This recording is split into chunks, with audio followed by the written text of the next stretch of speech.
FilipinoTrainers.com. What's up, guys? This is Pete and LJ. Best FilipinoTrainers.com in the world. That's right. All right, guys. Difference between a push press and a military press. Let me do that without stuttering.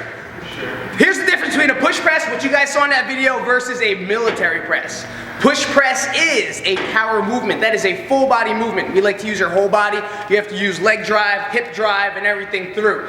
Military press, more isolated movement. Concentrates more on the shoulder, a little bit more trunk stabilization. Actually, not as much trunk stabilization, but keeping your body tight, very bodybuilding based. And that's why a lot of you guys understand military press, but you don't know what push press is. Because maybe you guys never played a sport, never trained any type of power or Olympic lifting. Because in Olympic lifting, push press is just another, is pretty much a stepping stone to the push jerk. So if you're hitting a clean press, you're gonna have to learn a push press somewhere down the line. So for those of you guys need to know the difference between a push press and a military press, we're gonna do it right now. Coach LJ is gonna show you how to do it, and we're gonna talk this through. Tutorial number 1. Dip, and then he's gonna pop it and explode through the bar.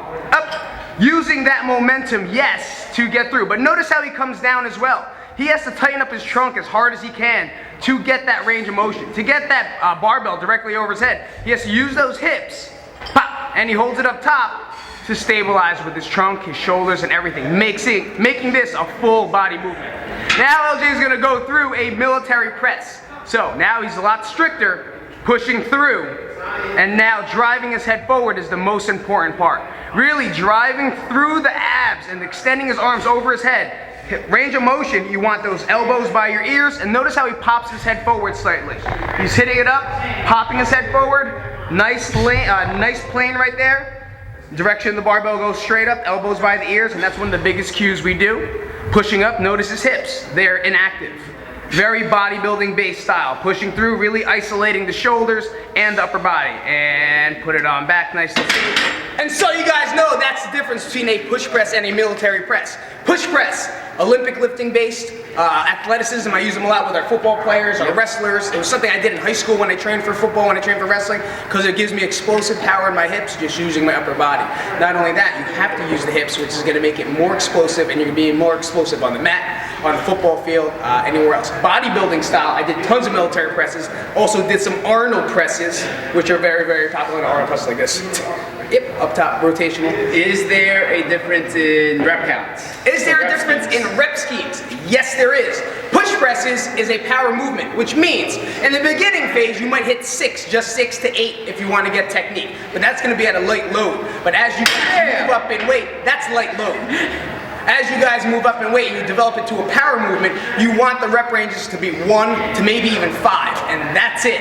Push presses, really, when you start getting at higher percentages, you don't want them safely to be anywhere near, I mean, really don't do any 1 rep maxes that much anymore, just because of the safety of the shoulder, and you can always get more benefit out of working in a sub-max effort. So that's another tip for you guys. And hypertrophy, or muscle building phase, in the military presses, rep ranges would be about 8 to 12. Exactly, 8 to 12 reps, which you guys are used to. So usually you'll do those 3 sets, right? 3 sets of 12, 10, 8, maybe pyramiding up or pyramiding down. Pyramiding, is that even a word? Pyramiding. Best, yeah, whatever. And really keeping those rep ranges from 8 to 12 reps. That's hypertrophy, and that's gonna help you build muscle, build those muscle fibers on top, breaking those muscles down, as long as you guys are what? Eating your post-workout shakes and eating your dietary needs. Check it out, last video. Check out that last video. Click it at the end of this one. I'll make sure I post it up. All right, guys, that is tip number 1. I'll see you guys later. This is Pete and LJ. Best FilipinoTrainers.com.